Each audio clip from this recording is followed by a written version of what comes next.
Hello, everybody. My name is Lucas.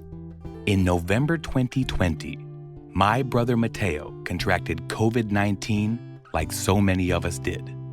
But unlike most of us, he hasn't yet recovered. Mateo is now what is known as a COVID long hauler, a title given to those whose COVID symptoms last more than 3 months. So, yeah. In all this time, he's been documenting his ups, downs, victories, and setbacks through journals, medical records, and love letters to you, the listener. And if he's come to one conclusion, it is that COVID is stupid.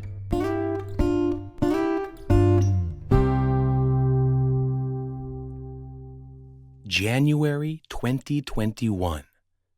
For many reasons, this was a heavy time for all of us. No matter how far we zoom in or zoom out, it's safe to say that there was no semblance of normal at this time. And in this week's episode, we're going to get another look into Mateo's personal journals and explore how he and the family were taking their not normal and trying to make a life with it.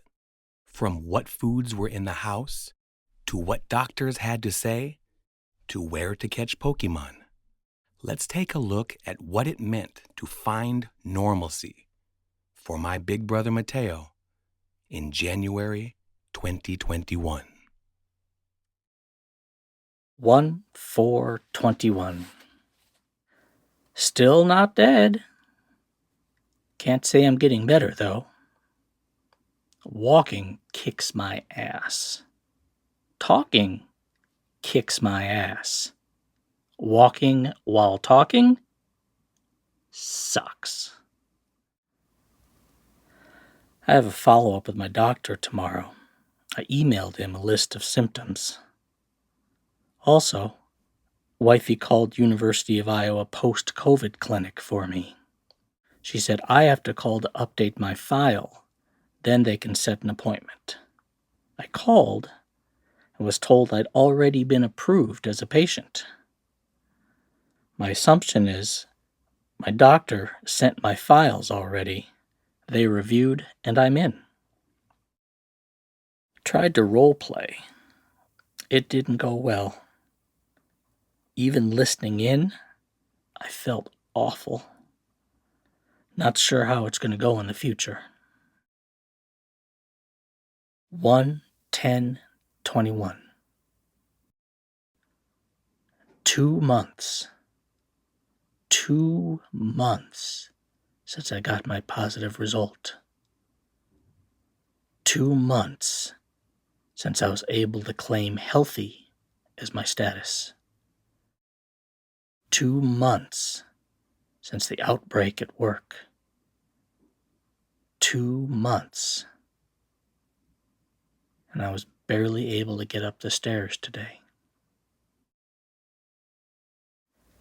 Took wifey with me to the pulmonologist.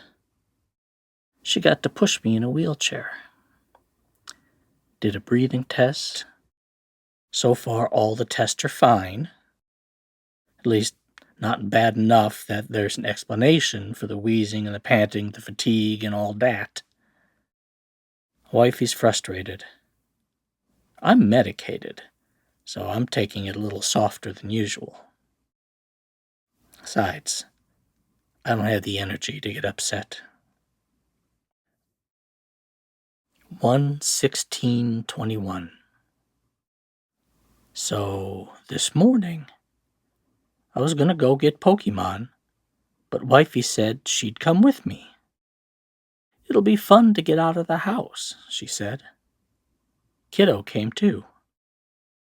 Turns out, it was a ploy to delay me, because there is a plan coordinated between wifey and my team to get me to the park exactly at 10, where they were waiting with signs and cheering and donuts, individually bagged donuts, and juice boxes. I cried. Everyone else cheered. It was super moving.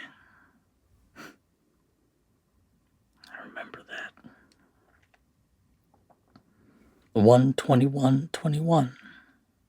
This morning, my knees and legs were aching, really starting to correlate bad nights of sleep with weak muscle mornings. I had dropped off the nighttime gummy, then started melatonin only. Now I think I'll re-add the Benadryl. And yesterday, talking to my therapist for an hour, that took a toll. I walk in slow motion. I speak in a whisper. This sucks. 127.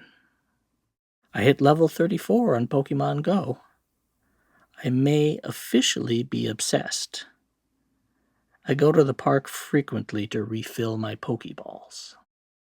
I'm hesitant to say it out loud, but I feel improvement. I'm coughing less, and even after therapy today, not feeling as drained. I realize that's a far cry from well, but I'll take it. Turns out, my therapist also works with a lot of chronic illness patients, specifically traumatic brain injuries. How fortuitous. We were discussing the loss of identity, losing what we thought defined us, and figuring out how to proceed.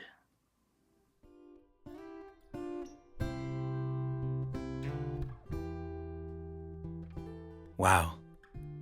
Of all the topics tackled here, that last one, the sense of self, the connection to identity, is one that so many of the long haulers can relate to.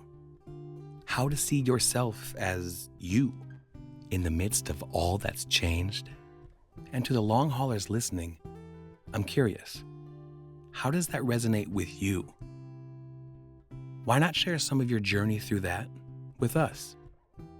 You can email us at covidisstupid2020@gmail.com, and that's stupid with 2 O's, not a U.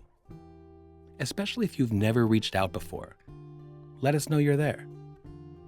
You can also comment on this video, or you can find us on social media by looking for COVID is Stupid. For those of you who reach out regularly, we greatly appreciate it. It's nice to know that while our experiences have been vastly different and none of our journals read the same, there are so many of you out there who agree that COVID is stupid.